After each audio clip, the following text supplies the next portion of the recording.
Hello, everyone. Thanks for joining us here today as we talk about service to STEM. We are Service to School, a nonprofit organization here to support you all as veteran applicants and transitioning service members as you apply to college. I'm joined here by some of our amazing colleagues from the University of Michigan. We have Mike, Philip, and David. They are all here to chat with you all about the veteran experience at Michigan, but also just general information about what it means to be a STEM applicant applying to either a large research institution, or if you are considering going as a transfer student, what are those different pathways look like? So my name is Sydney Mathis. I'm the program manager here. And I am so excited to hear from some of these experts in the admissions world as they share a little bit about their world and what it is like applying to an applicant to the STEM program. So with Mike, I'll turn it over to you. Go ahead and share your screen. And for everyone joining us, this will be recorded and emailed out to you all later on this week. So thanks, Mike. It's all yours. All right. Good afternoon, everybody. Thanks for joining us today. My name is Mike Oelke. I'm Assistant Director of Admissions in Michigan Engineering. And I'm joined today as well by my colleagues, David and Phil. David, would you like to introduce yourself? Certainly. Hello, everybody. My name is David Betts. Also an assistant director in recruitment and admissions for Michigan, literally the office right next door to Mike. For now, might be bearing the lead, but he's going to a different department. That's true. Yeah. And Phil?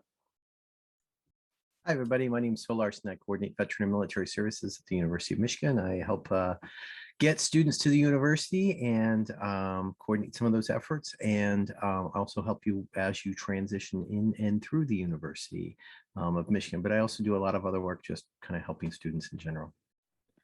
All right. So here's the format. I have a total of 4 additional slides that I'm going to show you. We're going to talk a little bit about that.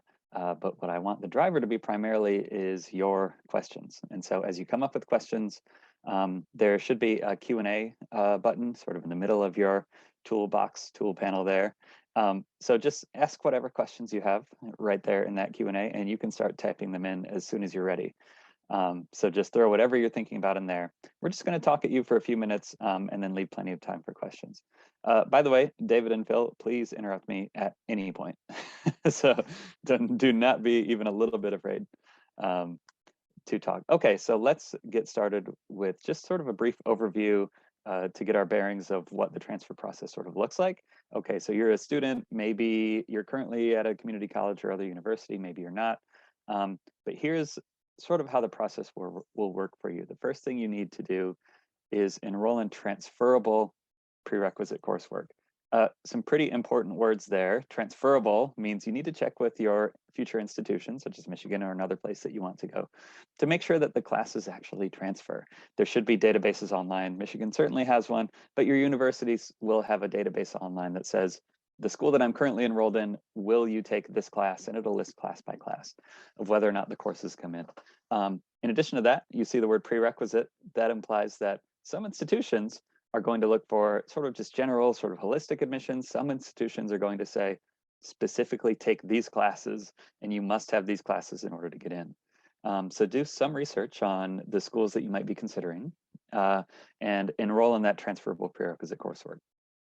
Know your dates, know your deadlines, and get that application in before you apply. And one of the reasons I say before the deadline, one of the reasons I say before the deadline is because you have to send us transcripts from all over the place, wherever you've ever taken a class, like high school or another university, community college, any place you've taken a class.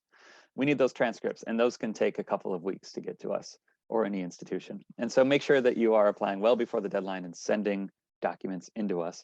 More on documents a little bit later. And then this is an important tip: start to think about housing. If you think you want to transfer, start to think about housing today, right now. Because if you're trying to sign a lease in Ann Arbor for, say, the beginning of January, you want to know where you're headed. You want to be able to sort of strike as soon as that moment hits, especially for units such as Michigan that admit students into the winter term to start in January. That's generally the middle of the school year. Not a lot of leases are available, to start thinking about housing right away. That's just a quick overview of the transfer process in general. And So here's some quick tips. I think I've already covered plan ahead, but seriously, plan ahead. I would put that in all caps if I could do this again, right? Plan ahead. You need to be ready to move and ready to pivot all the time. And keep in close communication with your top schools. David mentioned before that I'm leaving this position soon, but David will be the Michigan contact for service to school. Keep in touch with him, right? Don't just ask a question the moment that, that it's like almost too late. Think now, what am I going to need to know for next semester, and then the next semester, and then I want to be at Michigan the third semester after that. This is the right time to stay in touch with us all along the way. And so, Mike, thanks for the introduction, and sorry for outing your move there. I don't know if you actually wanted to do that or not. It's okay. But a couple of things. And so, as for everybody out there watching, the reason that we're discussing the transfer process, we are thinking about this from a pretty University of Michigan centric perspective, in that a significant majority of the students that come to us, after any sort of military service, are going to have to be transfer students. Phil may be able to fill in some circumstances at other places where you might not need to be officially known as a transfer student. But for many of the kind of top engineering programs in particular, making sure that you kind of pay attention to how they classify transfer students. For us, realistically, as soon as you take any class outside of the high school context, so anything from a military perspective, even if it's not transferable, that just automatically makes you a transfer student. And so you'll want to connect with the universities that you're looking at to be able to determine, is that the case everywhere you're potentially thinking? And then in terms of keep in close communication with your schools, obviously we have a wonderful asset here in Phil Larson. And you'll want to make sure that you're figuring out who are any sort of Veterans Affairs contacts at any institution that you want to go to, because you can have a conversation with both me and our Vet Affairs folks before you're even a student, before you're even really sure if Michigan is the intended destination. We can help you figure out what makes the most sense for you. Yeah, and I'll give you a quick example. I was working, I recently met a student this semester who was denied admission for the winter term. He's a veteran student. And he got in touch with me after his denial and said, "What went wrong?" And I said, "Oh, hey, good to meet you. Sorry you were denied, but here are all the reasons you were denied, and here's how we're going to fix it and get you in for next winter." And so he's enrolling in classes this summer. He's enrolling in classes next fall. And I'm confident that if he does everything and succeeds, he's going to be admitted next winter. Had he got in touch with me before all of this process, he wouldn't have been a year behind. We would have been able to get him sort of behind the 8 ball from the start. Yeah, mind if I jump in, Mike? Please.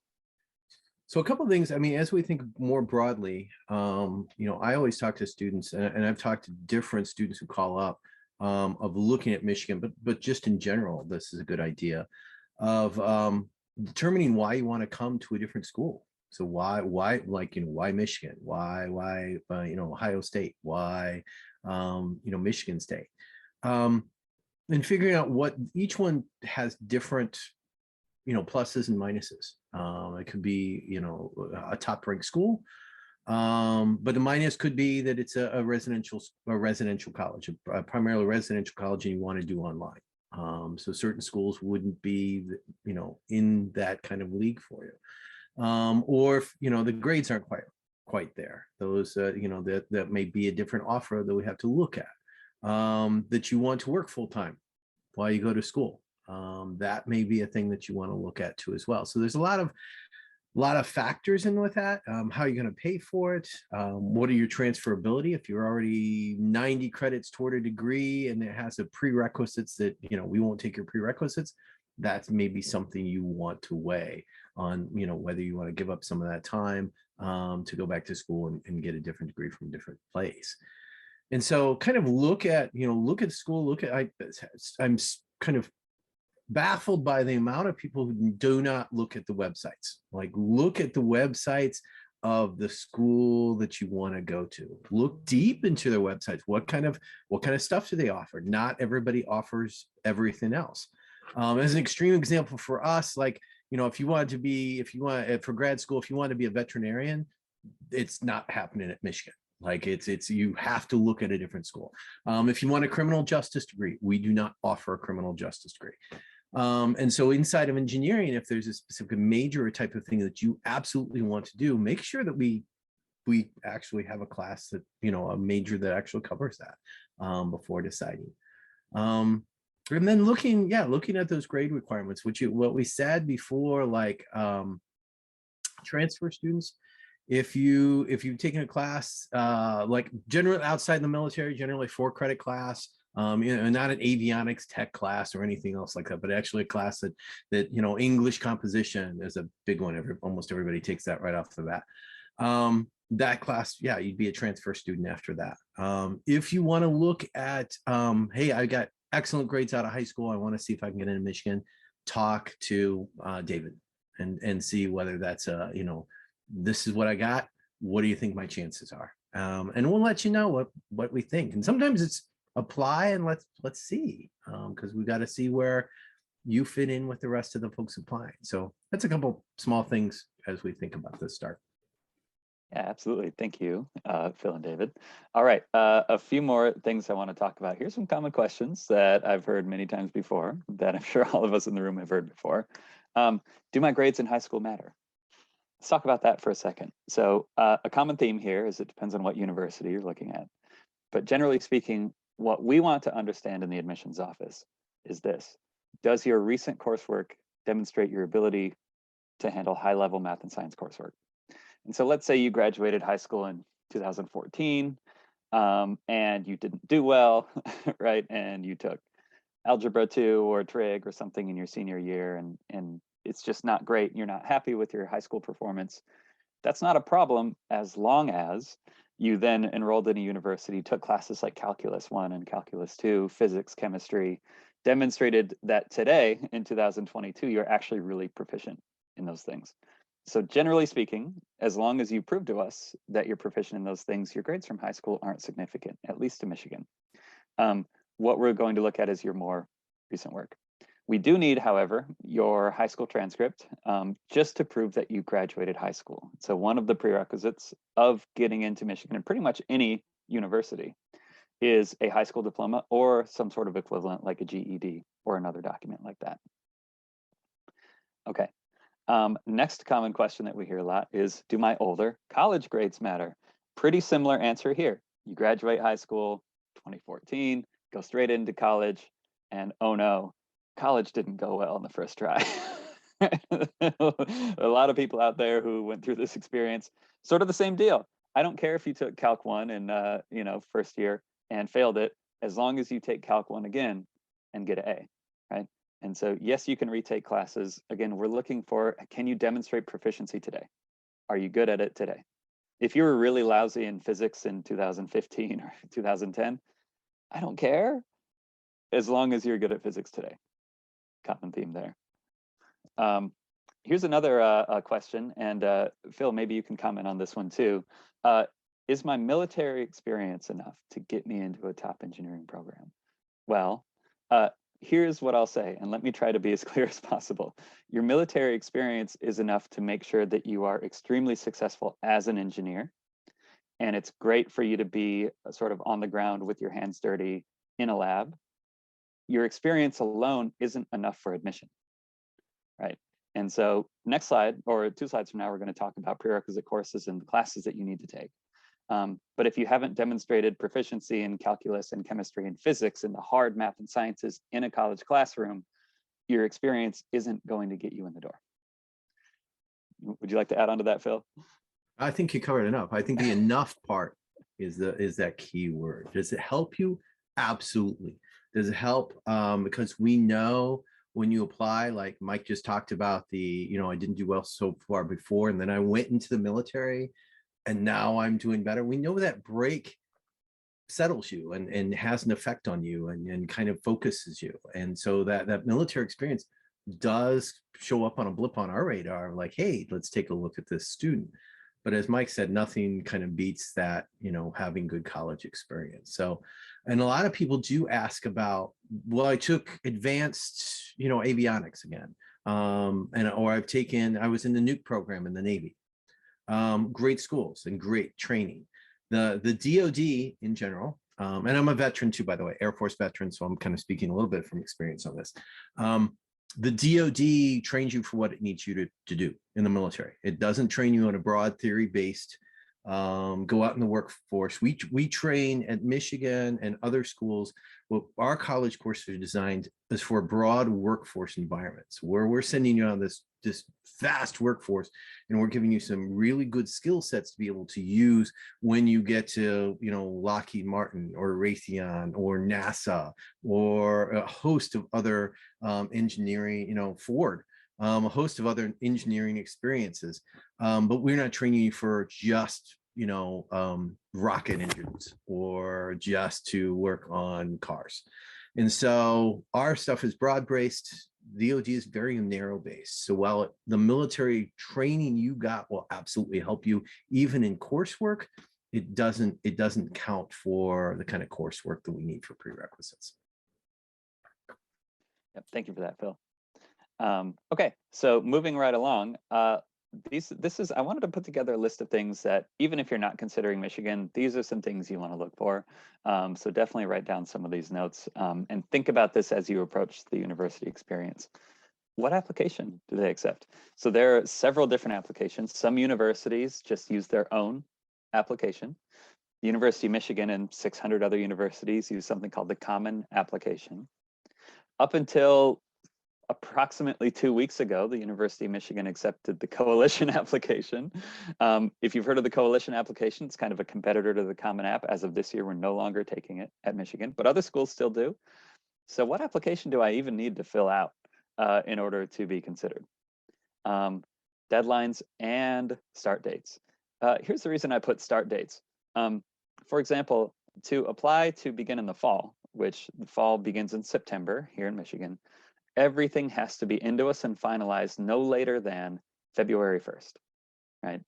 February 1st. And so often students will come to me in March or in April and say, hey, I want to start in September. It's several months away, no problem, right?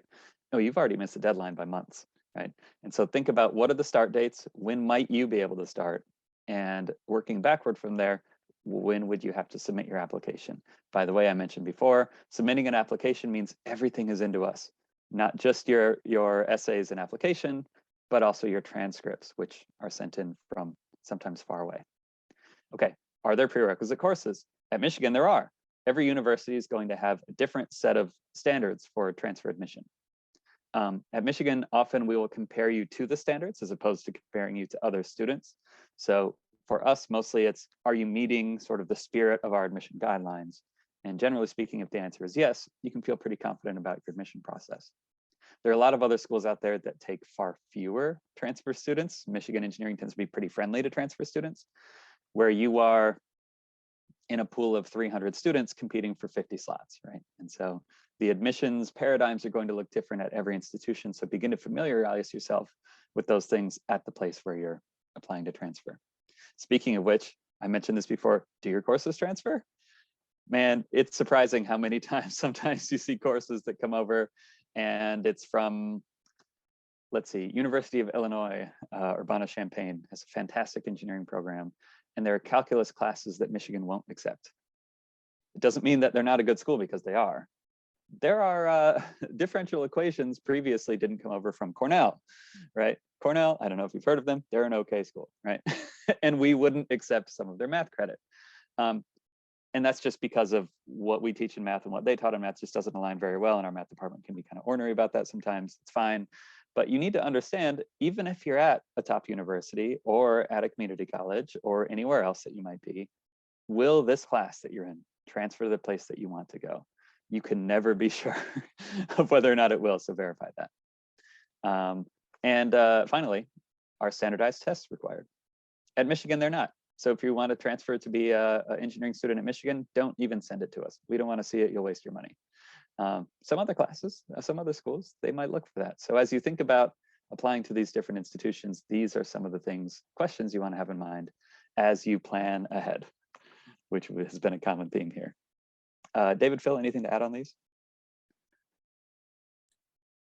I would just say that for Community College of the Air Force and then JSTs, check and see if they're required or if they're recommended, or if even a school takes a look at them. We look at them. Generally, we don't require them as a hard requirement, but we want to see them. But if you're going to send in your JSTs or Community College of the Air Force, make sure you're sending it early, because they take, well, we're slow. DoD is like glacier slow on getting stuff in. So, 6 months early is not a bad thing to start planning and having them sent. We'll keep them. So, you can send them early and we'll just put them in your file, even if we don't have an application for you yet. That's Anything actually to add on that, David? Yeah, that's actually a good point. Oh, sorry, go ahead, David. Okay, yeah, it's a good point. Most schools are like this, and it's certainly true at Michigan. If you're done taking classes at an institution and you'll never go back to that institution, your transcript is final, you can send the transcript today. Right? You seriously can, because we're going to keep it on file for you. Even if you apply 6 months or a year from now, we're going to have that application on file. I mean, don't send it years in advance, but feel free to send it months in advance for sure. Because even if it lands long before you ever submit an application, we're already going to have it and we'll save it. So that's good advice. Okay, so moving right along, this is actually my final slide before we move into any questions that you might have. I wanted to just, since we're here at Michigan, talk a little bit more specifically about what we are looking for, to give you an example of what an institution like ours, the top 10 engineering program, might be looking for. And so these are our prerequisite classes. At Michigan, you'll see the specific names and numbers of them there. But generally speaking, what we want to see is Calc 1 and 2, chemistry, physics, computer programming, and yes, English composition. And so as you look at our transfer database, you might say, great, no problem, I already took Calc 1. But look up our transfer database, really easy to find on the internet, and say, does it transfer as Math 115? Because that's the name of our Calc 1. If it doesn't, and it says it transfers as something called departmental credit doesn't work for these classes that you see listed there. Essentially, what departmental credit is generic math credit, but that's not the actual credit that you need. It's not a direct equivalent to the class that you need. It's just general. And so, at least with Michigan, you need that direct transferability to the classes you see on the left-hand column. As far as grades in these classes, each individual class, you have to have a grade of a C or higher. So if you've already taken this class and it's transferable and you got a C minus, sorry, you got to take it over again. So we will allow grades as low as a C. Of course, a transcript of straight C's also isn't going to get you in because your GPA has to be a 3.0 or higher. And we will actually look at a couple different versions of GPA that we calculate in-house. One version is just going to be your cumulative of every single class you've ever taken. And what does that GPA look like? Another thing we call your MSE, or your Math Science Engineering GPA, which is the courses listed on the screen. These 6 classes will make up a GPA as well, and you better have a 3.0 or higher and a C or better in specifically these 6 classes. Yep.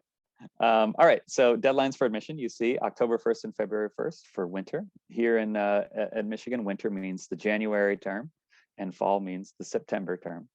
And finally, for questions, there's David and his email address. Anytime at all you have questions, just reach out to him. So go ahead, David. No, I was just going to say, and just to kind of top off, these courses are not arbitrary. This is actually the beginning of the core math and science sequence that engineers at Michigan takes. And so we're going to, want you to have these, and so you can drop into, sophomore-ish level, or if you go above and beyond this, which could be useful in certain circumstances, you can drop in at approximately junior level. So this is not just like for the sake of doing it, it's very functional credit.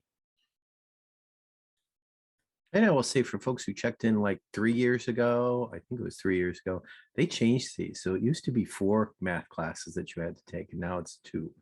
The other thing I'll say is, if you check around, especially like our Big Ten colleagues and other high math engineering departments, you'll find a similar list. We're not an outlier in what we're requiring. A couple of the classes may change a little bit, but basically you're doing math, chemistry, and physics for all this. Some require English, some don't, and I think some are the computer programming, they don't. But generally, you'll find this is pretty much kind of around all of the big engineering programs are basically the same. Okay, and with that, actually, I've concluded the slides that we need to talk about, and we have plenty of time left.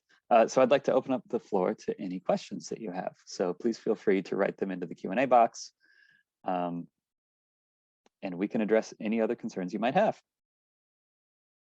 Hey, Mike, we got some questions that came through on Instagram. Cool. Amanda dropped a question box on there. So they all do have a common theme. So I'm wondering if one answer might take care of all three, but I'll read all three and then maybe we can dig into them a little bit more. A lot of them, spoiler alert, are about these prereqs. So the first one was, I'm an officer and I already have a bachelor's degree in political science. Any grad programs, or do I have to get another bachelor's degree that's STEM related? Yeah, so I'll take that one. It's going to vary completely at every school. At Michigan, I'll tell you, we don't give second bachelor's degrees. And so maybe that's positive. You don't have to get a second bachelor's. In fact, you can't here.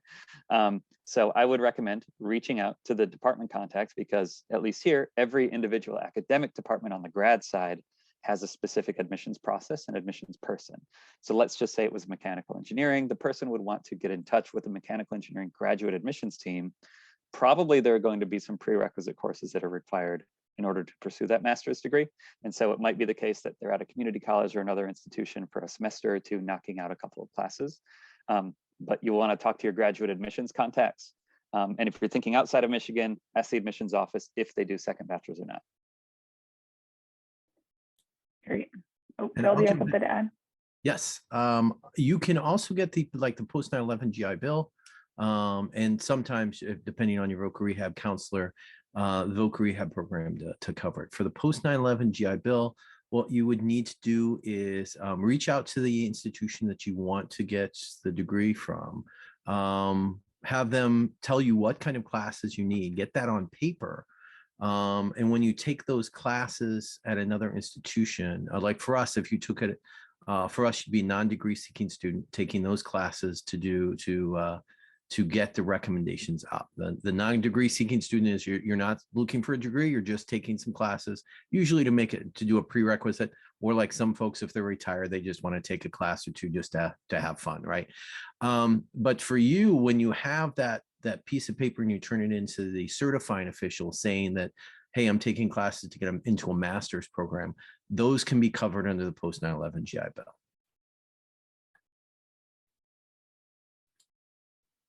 All right, I actually just saw a question pop into the Q&A, which if you don't mind, I will handle that one real quick. Okay, so this question says, as a student who's stationed in an area with not a lot of opportunity for in-person classes, what type of opportunities can be taken to best prepare for a STEM program? Are courses in MATLAB or different programming languages helpful? Yeah, so one of the things I can say, which maybe will apply to you, hopefully it does, is that we've actually moved, thanks to the pandemic, if I can say that, to accept all online courses as well. And so as long as at your institution, the in-person version transfers, the online version of the same class will transfer as well. And so we no longer care about the modality of the course. What we care about is whether or not it transfers. And so if you have the ability to say, take a Calc 1 at a place that's nowhere near you, but you can take the class and get the credit and the credit transfers, that's fine. You can do that online. MATLAB, yes, is super important for engineering. And so any ability to sort of prepare or get knowledge in MATLAB would be awesome. The primary language that we use at Michigan is C++. So Java and Python have, obvious advantages in certain applications, but C++ and MATLAB are going to be the most important things you can do to prepare, at least specifically at Michigan. And so just to kind of add to Mike's answer there, particularly about the computer programming and thinking about MATLAB, there's a difference between usefulness and transferability. And that's kind of bubbled up in a couple of other answers. So for example, of the soon to be 18 different majors that you'll be able to select at Michigan Engineering, for 14 of them, actually MATLAB is more useful than C++. but you'll probably need that C++ course to be admitted.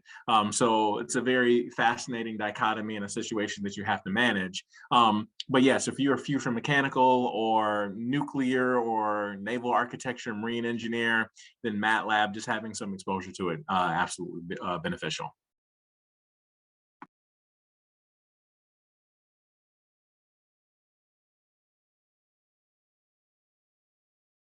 And it looks like we have another question that came through in the Q&A. So I'll start this one if you're okay with that, Mike. It was asked, you covered military experience not being completely enough for admission, but does the type of experience you have matter? For example, would several years of experience in research development and test evaluation carry any weight compared to experience with something else? So the type of experience, the way that I think of it from an admissions perspective, the experiences that you have in the military that are outside of a strict transferable course are beneficial for two things. They're beneficial just from a pure resume perspective, right? You can send that to us and we as admissions professionals can look and say, oh, wow, that's impressive. That looks like a useful skill set. And then there's just the personal benefit of you having been able to complete a task in this particular area and do this type of work and have the self-confidence that you can get things done, maybe in a high pressurized environment, right? So once again, that sort of thing is not sufficient for admissions. It's not enough because we still got to see how you did in Calc 2 here at the University of Michigan. But it's something that for your own personal development can be invaluable, and in certain circumstances can give you a leg up as you go through the process of being a student at a place like the University of Michigan or elsewhere. So we don't really differentiate and get into like, oh man, he was lab tech over here versus doing that thing over there, because not everybody who's going to read your application is going to have any military experience at all and know what those things even mean. But yeah, for your personal benefit, they're very invaluable. Can I jump in for a second? Absolutely. Yes, I think you have to know, for at least us, for University of Michigan, we read every single application. So my thing is we get a lot of apps. I mean, we just do. We get a lot of applications. And so your story depends on how you craft that story. It depends how you craft it in the essay questions. Depends how you talk about it and how you present it. That it can catch somebody's attention and get somebody's eye who's an admissions coordinator and say, wow, that is a really interesting story and this would make a really compelling student.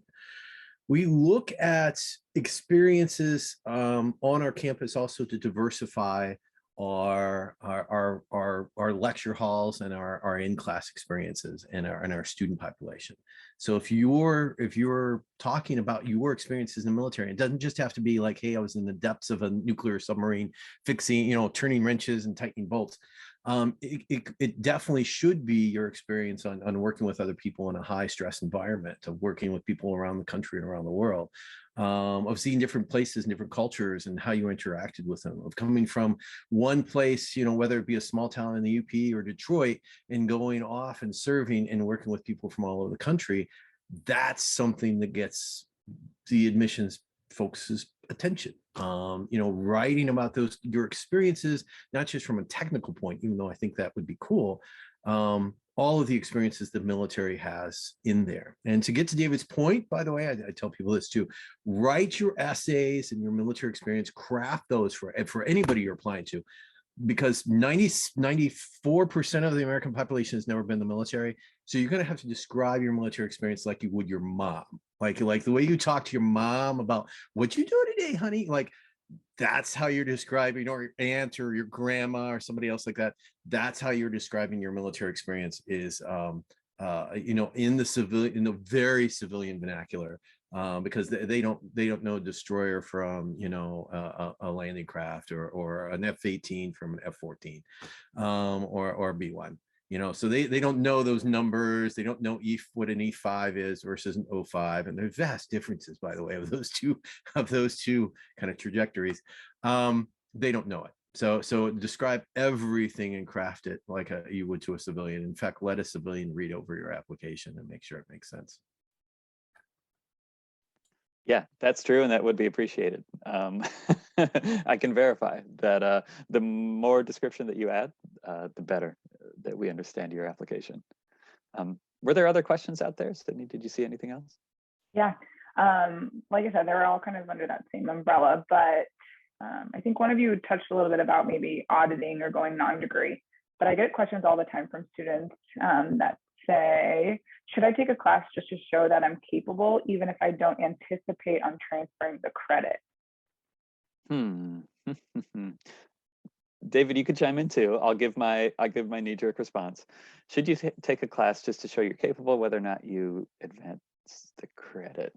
I guess context probably matters here a lot. Like I would need to see the transcript and understand why. So I might need that to be a more individual response.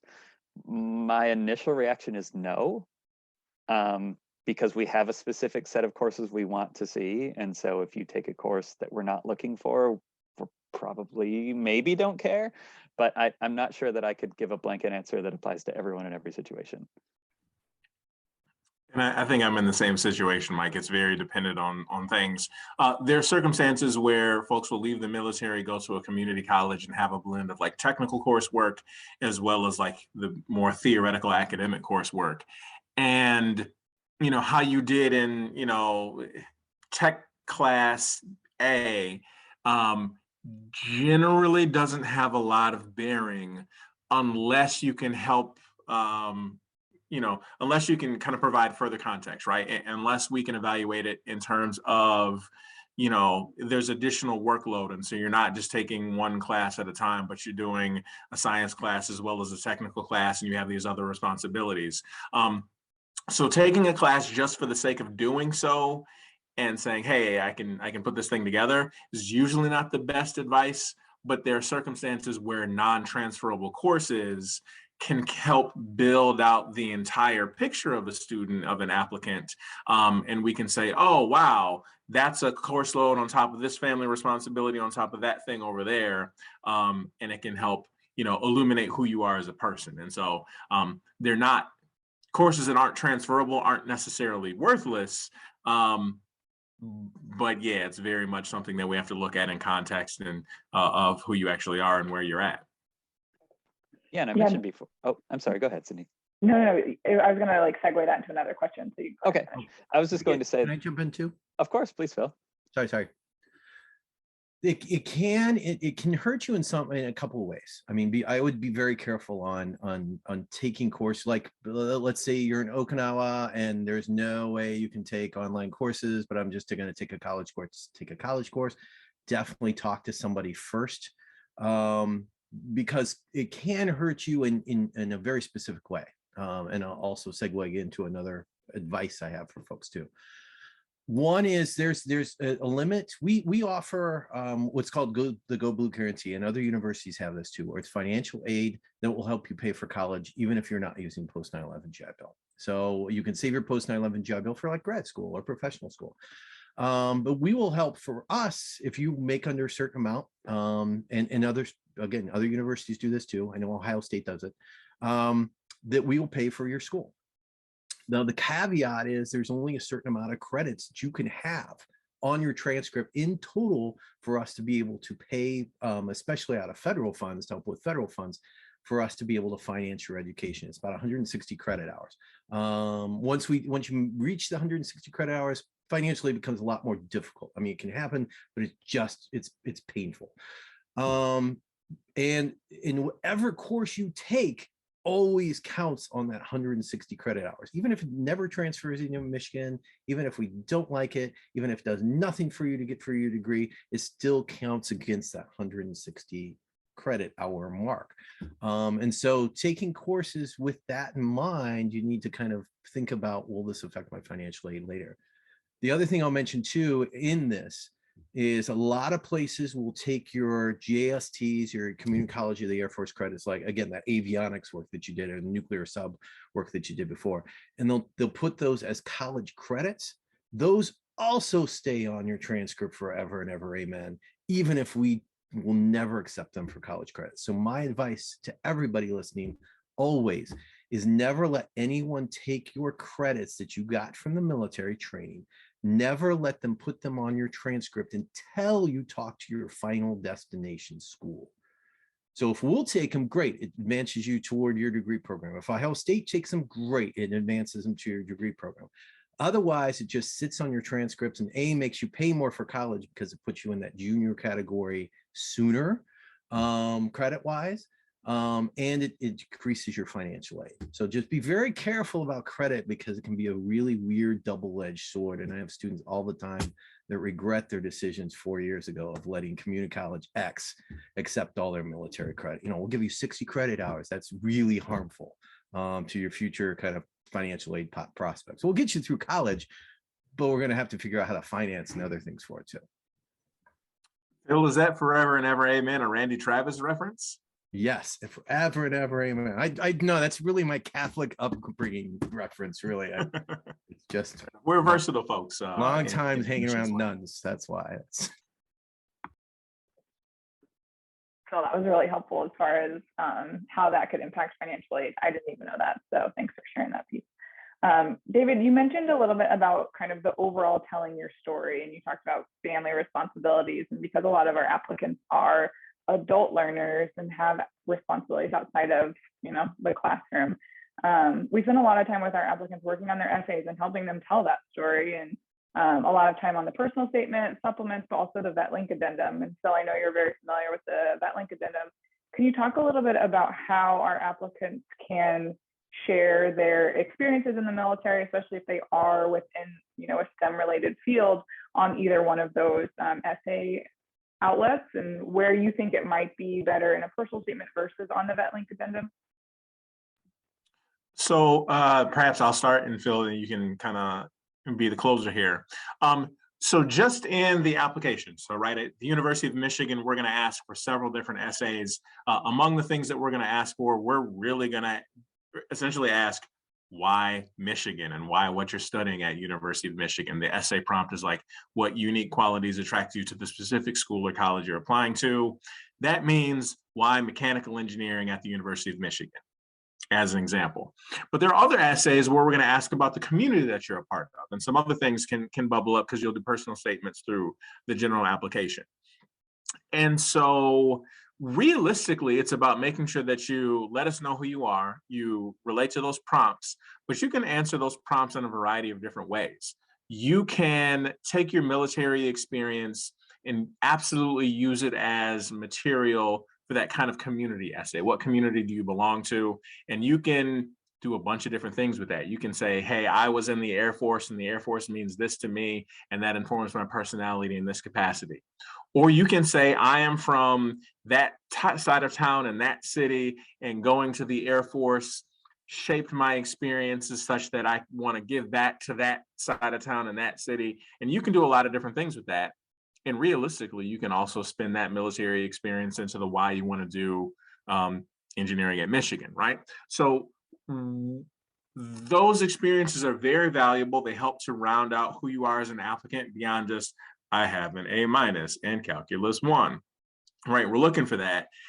How it bubbles up and how it manifests itself, we don't totally care, other than we want you to tell your story. And we want to know a little bit about who you are, where you come from, and your motivations for studying engineering. And however that's put together, as long as it's put together, that's enough for me, from my side of things. Phil, anything to add? Only that for folks, always have to translate between what students are thinking and what the university expects. So bear with me as I put that through the bubble thought process in my head. The application is the paramount importance. And so it's the thing that's read. It is your sell, it is your pitch, it is your academic pitch, you know, with the transcripts, that the transcripts and what you've done in school, college, high school, you know, bundled up together, especially given weight for the last few semesters, absolutely. And then your application, those are like the premier bundle package of your application. This is what we're really going to base the decisions on. A lot of the things we accept and we'll look at, but they just don't rise as to that level. So if you have a weak application and you have great references, you still have a weak application, right? If you have a weak application and you have your VetLink transcript coming in, you still have a weak application. And so the VetLink thing can help, but it doesn't, along with references, you can send in a resume. There's other things you can send in that we'll look at. We'll look at them, but nothing trumps that kind of that application package. That's where your focus should be. That's where you should tell the bulk. That's where you should absolutely tell your story. And so when people say, does it matter? It's kind of a hard question to answer. It's like, yeah, but not as much as the application. Am I right? I mean, correct me if I'm wrong, or if I went off base, both of you.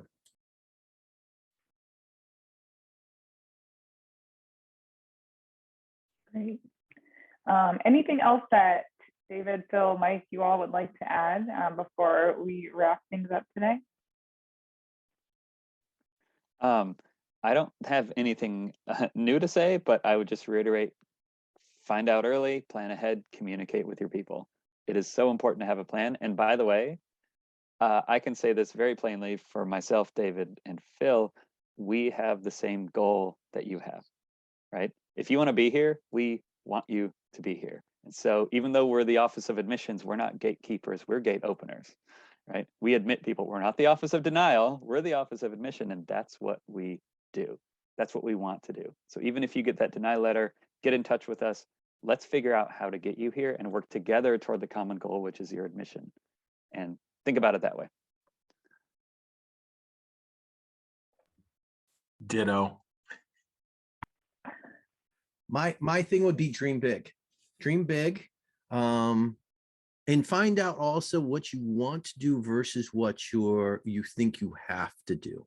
If you're a nuclear mechanic, and I keep using some of these illustrations, but if you're a nuclear mechanic in a submarine and you absolutely hated it, for God's sakes, don't do nuclear engineering for 20 years. Right? Like if you don't think that you have to continue on this pathway, because that's what the military tells you. It's a pathway that they set out for you that you sort of picked. And you're on this pathway forever. And you have to get ahead. You just have to keep going down the path. College is this great expander, and you can do whatever you want to do. And the cool thing is the post 9/11 GI Bill, or like the Go Blue Guarantee at Michigan, will help you pay for it. So you get your college for free, right? And so use this opportunity to say not only what I have to do, but what I want to do. And if you don't know what you want to do, think about what you want to do for the next 5 years. What sounds cool now? You may get into Michigan and do space science, and then take an astronomy course and say, oh my God, I do not want to be a NASA engineer. I want to be an astronomer and study the stars here. And that's what college is about. So, don't stress and think you have to do one thing. Explore, dream big, apply to the best schools in the country. And see who takes you, because the military experience is getting more and more, even with, I communicate with some of the bigger schools, and they're noticing, like Yale, Harvard, Duke, all those schools, they're noticing military a lot. And so apply to good places like Michigan and other ones too, and broaden your view, and just dream big and believe in yourself that you can do this. Great advice to wrap things up. Thanks, Phil. David, we're super excited to have you as our new point of contact here at Services School as well. Mike, we will miss you, but wishing you well in your new career position. Sorry, it sounds like you're staying with the University of Michigan, though.